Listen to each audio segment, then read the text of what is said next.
My name is Promise Nkomo from Orphans, Friends and Community Development Trust. I work as the Social Research Officer for that particular organization. So I'm shooting this video just to tell you more about what the organization is necessarily all about. Right, so when people ask me what Orphans does for the community, I usually say Orphans, Friends, Community Development Trust is like rural sociology, whereby we look at vulnerable communities. We live in an environment whereby we have different classes of societies, right? We have the rich society, we have the middle society, and we have the poor society or the vulnerable society. And you get to realize that the haves take advantage of the haves not. I'm quoting Karl Marx in this particular case. So you get to realize that the scenarios whereby the vulnerable people or vulnerable individuals are taken advantage of, right?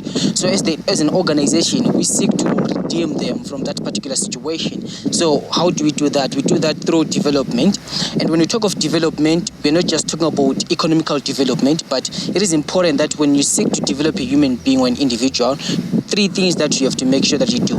Number one, economic development, human development, and social development. So that's what the organization offers to the vulnerable community.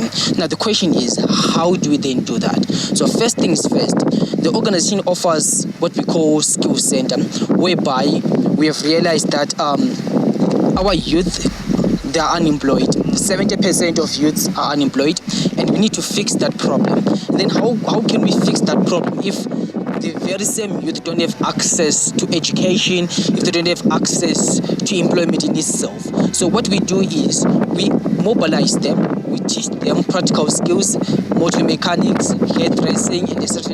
and so forth. Right? In the process of teaching them those skills, we make it a point that we also teach them what we call social development. So when we teach them social development, we are educating them about probably gender-based violence, financial literacy, because it is pointless for us to teach them or to develop them economically, but then if we fail to improve their social lives, then we haven't done justice. So what we do as an organization, we offer the skill center, then whereby we teach them, then also improve their social life. Right, so that's for youth. But then the organization seeks to be very broad and very complex and very diverse. So what we also do is we take it a point, or we don't take it for granted that we do not have only the youth in our communities. We also have young mothers. We also have old age. But then we also seek to improve them. So how do we go about that? We also visit, or also grant the communities a visit.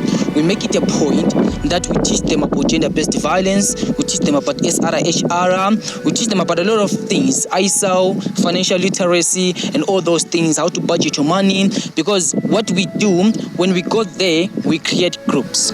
When we create groups, we encourage women in particular to use or to take advantage of what they can do. For an example, I'm going to use the vernacular in this particular case, and all those things. So we make it a point that we market their product internationally. For an example, recently we had a visit from Netherlands, right?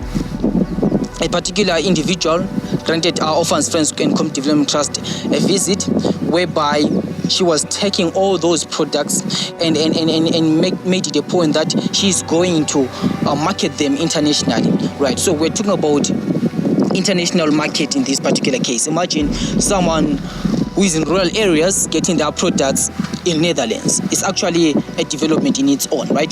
So we are going to see evidence through the pictures that we are going to post later on. Right? So another thing that we also do, we create what we call women's spaces, and also we create what we call gents intersections. So for women's spaces, what we do is, upon realization that women are the most disadvantaged gender in our communities, it is very important and it is of paramount importance to make it a point that we empower them, right? Because you're going to realize that in vulnerable communities, right, people are so ignorant. They're not even aware of the policies that exist to protect women. As an organization, we seek to teach them that, make them aware, and make them to be able to identify, no, this is gender-based violence, this particular aid is gender-based violence, and how best can we deal with it, and how best can we improve all those particular problems. So for those spaces, we make it a point that we provide them with psychological support, because you get to realize that in vulnerable communities, women suffer the most, right?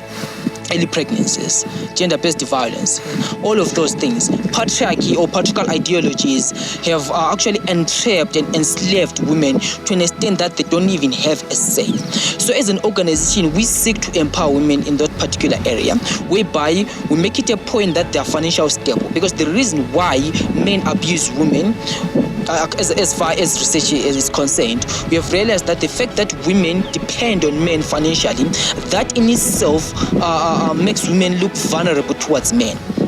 Karl Marx once said, the economic base is the only way the society can function. So which means, as an individual, if you are not economically stable, which means you are at risk of being abused. So the same applies to women, because most of them, or the majority of them, rely on their husbands. They are at risk of being abused. So as an organization, we make it a point that we teach them to be able to be independent towards men, so that they can be able to say, no, this is gender-based violence, so that they can have a say, they can have a voice. It is time that we stand for our women. So those women's spaces are meant to support women psychologically.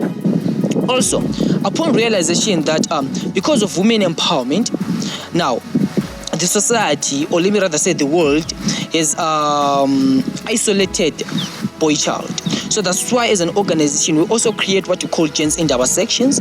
Why?